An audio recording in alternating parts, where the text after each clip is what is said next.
আসসালামু আলাইকুম এভরিওয়ান। আজ আপনাদের সাথে শেয়ার করব আর একটি নতুন রেসিপি। এই রেসিপিটি হলো কচুর ফুল বা পুপা। অনেক মজাদার খেতে, এটি দারুণ। একবার বানিয়ে খেলে আপনাদের বারবার খেতে ইচ্ছে করবে। তো চলুন তাহলে রেসিপিটি শুরু করা যাক।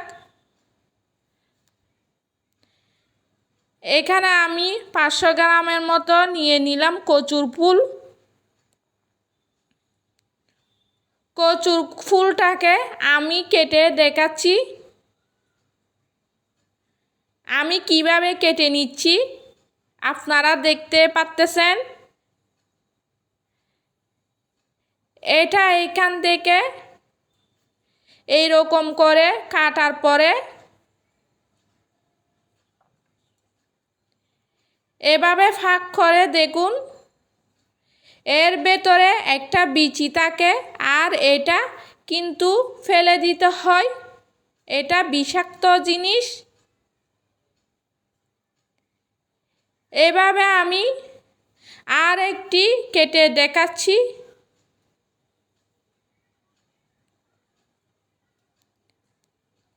এই কচুর ফুলটা এই গুঁড়ার থেকে কেটে নেবেন।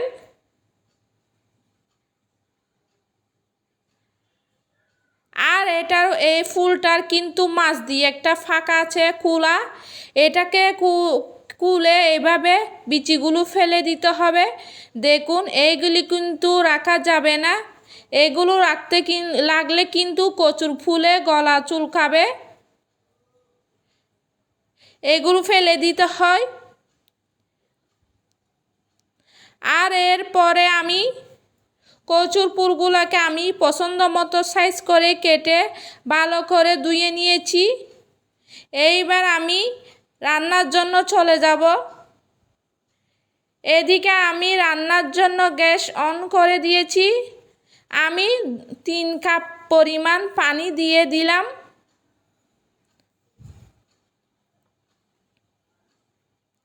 আর এখানে আমি দিয়ে দিচ্ছি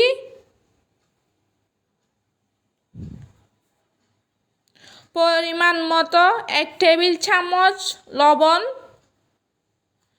আর দিয়ে দিচ্ছি আমি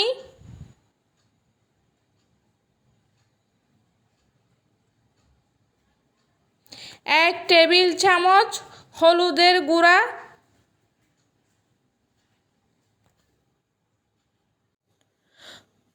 আর গুলাকে আমি একটু নেড়ে চেড়ে দিচ্ছি। এইবার আমি এখানে দিয়ে দিচ্ছি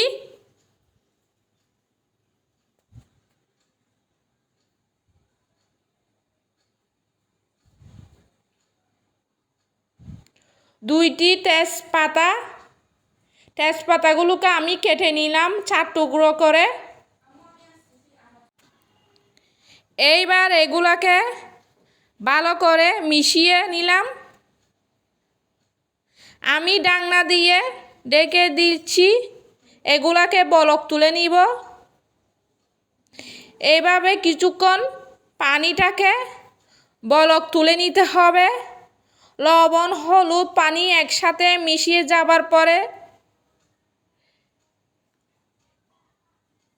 এভাবে বলক তুলে নিলে এইবার আমি এখানে এর ভেতরে দিয়ে দিচ্ছি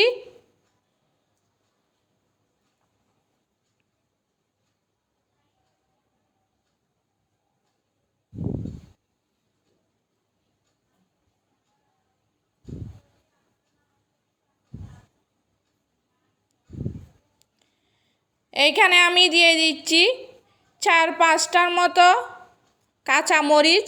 কাঁচামরিচগুলোকে আমি মাছ দিয়ে ফেটে নিয়েছি।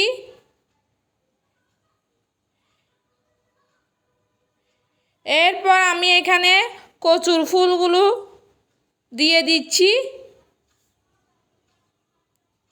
আমি সম্পূর্ণ কচুর ফুলগুলো দিয়ে দিচ্ছি এখানে।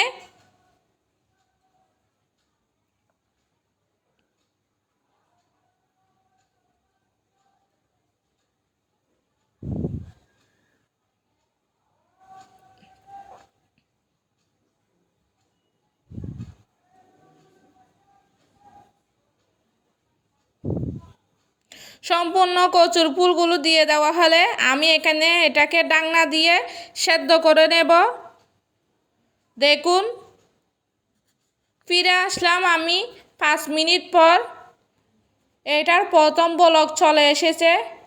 এরপর আমি এটাকে ভালো করে নেড়ে ছেড়ে দিচ্ছি।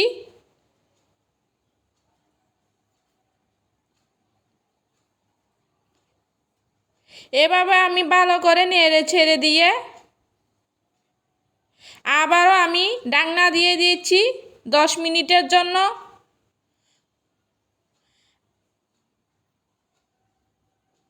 এরপর আমি ফিরে আসলাম, ডাকনা খুলে নিলাম। পানিটা যখন এ পর্যায়ে চলে এসেছে, এরপর এগুলাকে আমি এভাবে নাড়তে থাকবো, নেড়ে চেড়ে এরকম করে আমি ভালো করে কচুর ফুলগুলাকে একদম ভর্তা করে নিচ্ছি। এভাবে নাড়তে নাড়তে দেখুন কচুর ফুল আর ডাঁটাগুলো সব গলে যাবে। আপনারা আপনাদের সুবিধা মতো যে কোনো কিছু দিয়ে এভাবে মিশিয়ে নিতে পারেন, তবে আমার কাছে এরকমই একটু বেশি সুবিধা লাগে। দেখেন একদম সবগুলো গলে গেছে। পানিটা শুকিয়ে এবার এগুলাকে আমি চুলা থেকে নামিয়ে নিচ্ছি।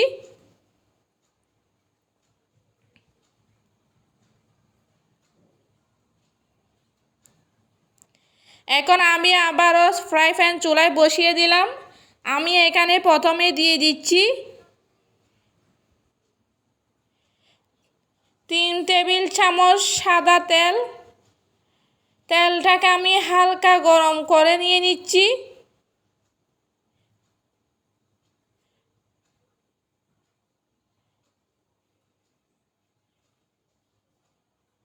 এখানে আমি তেলটা হালকা গরম হলে এখানে আমি দিয়ে দিচ্ছি রসুন কুচি। আমি রসুনকে কুচি কুচি করে কেটে নিয়েছি একটা রসুনকে। আর এখানে কিন্তু রসুনের পরিমাণ বাড়িয়ে দিবেন, স্বাদটা বেশি আসে। রসুনটাকে আমি নেড়ে ছেড়ে এরপর দিয়ে দিচ্ছি 2টো বড় সাইজের পেঁয়াজ কুচি করা। পেঁয়াজ আর রসুনকে ভালোভাবে লালচে করে ভেজে নিতে হবে। এগুলাকে আমি সময় নিয়ে ভেজে নিচ্ছি।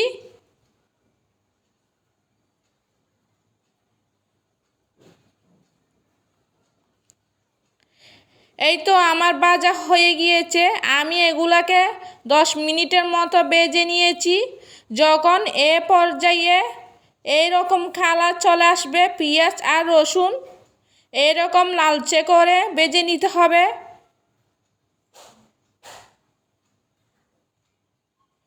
তখন আমি দিয়ে দিচ্ছি সেই কচুর ফুলের ভর্তাগুলো।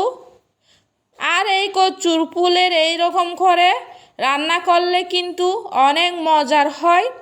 আপনারা একবার হলেও বাসায় ট্রাই করে দেখবেন। কচুর ফুল রান্না করলে অনেক মজাদার। যারা একবার খাবেন তারা বারবার খেতে ইচ্ছে করবে। এখন আমি এখানে দিয়ে দিচ্ছি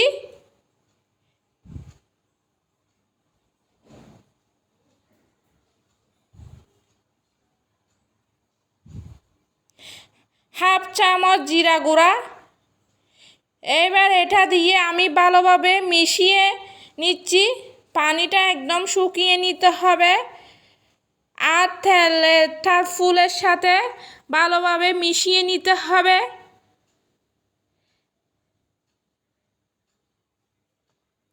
এভাবে আমি ভালোভাবে নেড়ে চেড়ে দিচ্ছি।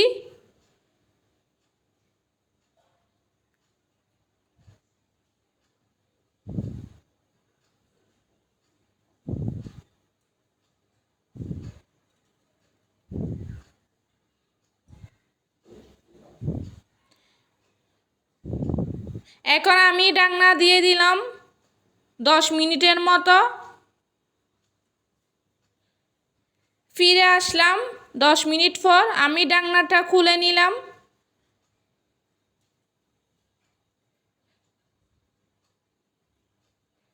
আমি আবারও এটাকে নেড়ে চেড়ে দিচ্ছি। চুলার আঁচটা একদম লো হিটে রাখলাম।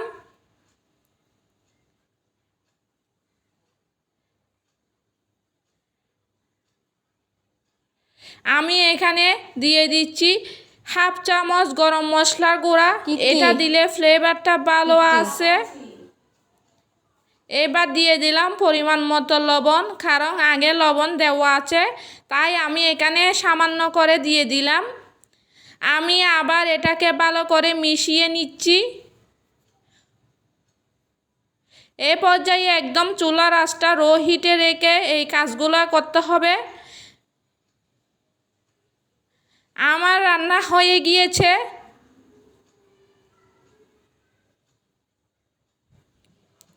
আমি এগুলাকে আবারও ঢাকনা দিয়ে 5 মিনিটের মতো রেখে দিলাম। ফিরে আসলাম 5 মিনিট পর। দেখুন রান্না হয়ে গিয়েছে। কালারটা কতটা সুন্দর হয়েছে, কতটা লোভনীয় হয়েছে। এখন আমি চুলার আঁচটা বন্ধ করে আপনাদেরকে পরিবেশন করে দেখাবো।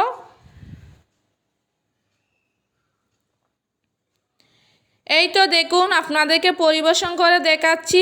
দেখুন কতটা লোভনীয় হয়েছে, মাশাআল্লাহ, খেতে দারুণ। এই রেসিপিটা একবার রান্না করলে বাড়ির ছোটো থেকে বড় সকালে সব খুবই পছন্দ করবে। আর গরম ভাত দিয়ে 1 প্লেট ভাত খেতে পারবেন। তো অবশ্যই আমার রেসিপিটা যদি আপনাদের ভালো লেগে থাকে তাহলে আমার কমেন্ট বক্সে কমেন্ট করে জানাবেন। আর আমার চ্যানেলে নতুন হলে অবশ্যই আমার চ্যানেলটি সাবস্ক্রাইব করতে ভুলবেন না। তো আজ আমি এখানে বিদায় নিচ্ছি। আল্লাহ হাফেজ।